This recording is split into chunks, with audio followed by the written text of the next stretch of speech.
Hey guys, it's Fee, and today is VEDA Day 21, and today's VEDA subject is about pet peeves. What are your pet peeves? So I came up with a list, and I noticed that pet peeves tend to get a little bit ranty, but I'm going to preface this with saying that if you have kids in the room that can remotely comprehend language, you probably should save this for later.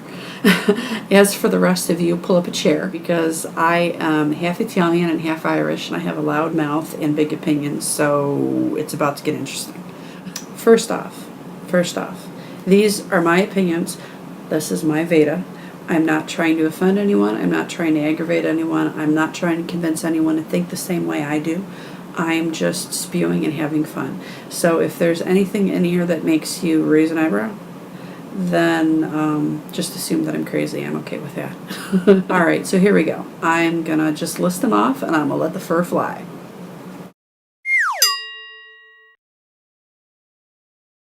Number 1, chewing like a cow. Dude, keep your mouth closed. I do not need sound effects. Number 2, people who put their turn signal on after they've started braking. Drives me out of my mind. What the hell is the point? The whole concept is to warn me before you start the whole process. Or people who signal as they're turning. That's even worse. It's like they want to tell me where they were.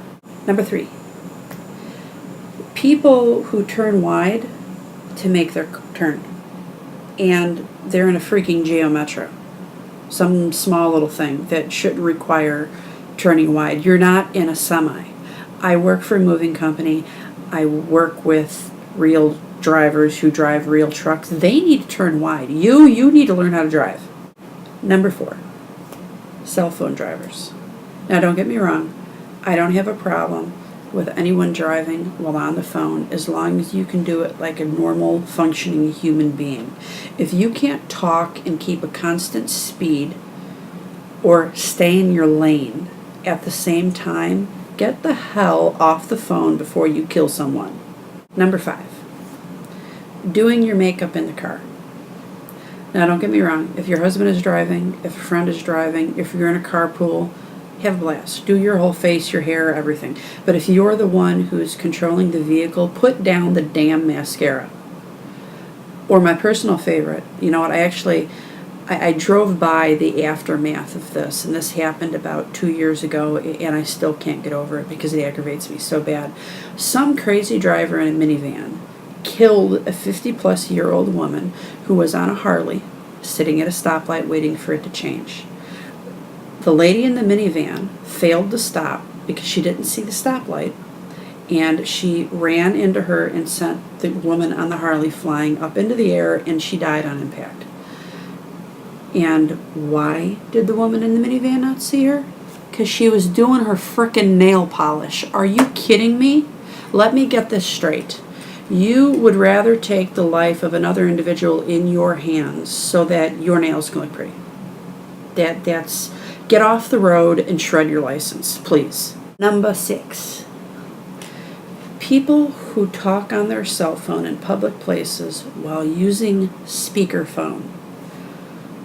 Dude, I don't care what you're going to have for dinner. I don't care what movie you want to see next. I don't care why your friend had to haul a can of paint to the top of a water tower to defend his sister's honor. I don't care. I don't care what your conversation is about. Get off the speakerphone and put the phone up to your head and get brain damage like the rest of us. Number 7, crazy crotch rocket drivers. It sucks, but anytime I see a biker on a crotch rocket or a rice burner or whatever you want to call it, 90% of the time I'm pissed. Why? Because they drive like a-holes. They do. Not all of them, but 90% of them do. 50,000 miles an hour, 3-lane slides, cutting in front of cars with 2 inches to spare, or my personal favorite, popping wheelies. One of these days, I'm going to throw a twig at the next kid I see popped on a wheelie doing 60 miles an hour on the expressway, because a twig is all it would take to wipe them out. And the reason why it pisses me off so bad is it makes the rest of us good riders look bad. I am sick and tired of dealing with horrible stereotypes about people who ride motorcycles because of these idiots who apparently got their licenses out of Cracker Jack's boxes.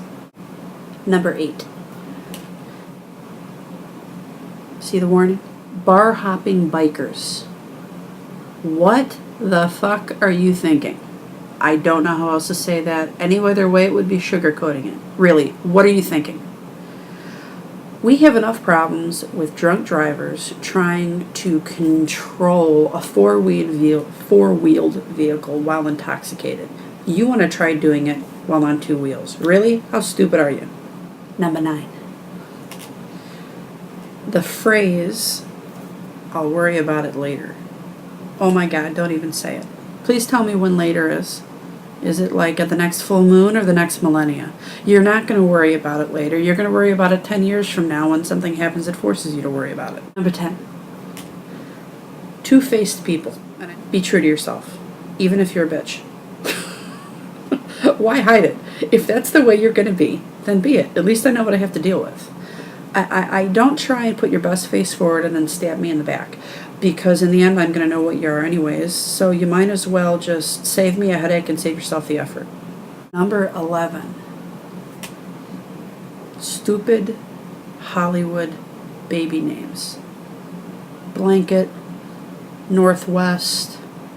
Really, I mean, are these people in some kind of contest as to who can torture their child the worst? I seriously would never want to be a rich Hollywood person, because apparently in order to be one of those people you have to have your brain sucked out of your ears. Number 12. Using social networking to tell me important information. Now I'm sorry, I'm going to try and explain this one properly so that people don't misunderstand me, because this one really pisses me off. If you are a family member or a friend who is practically like family, and something super important has happened to you, pick up the damn phone and call me. Call me, text me, something, anything. Do not put it on your social networking site of choice as your update, and then get pissed off that I didn't see it.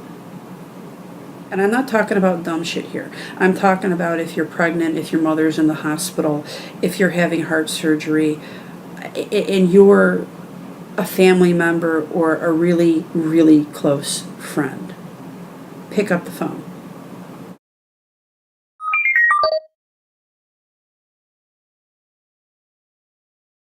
Number 13. Insurance companies. Why do I have to fight for insurance coverage concerning trying to conceive issues?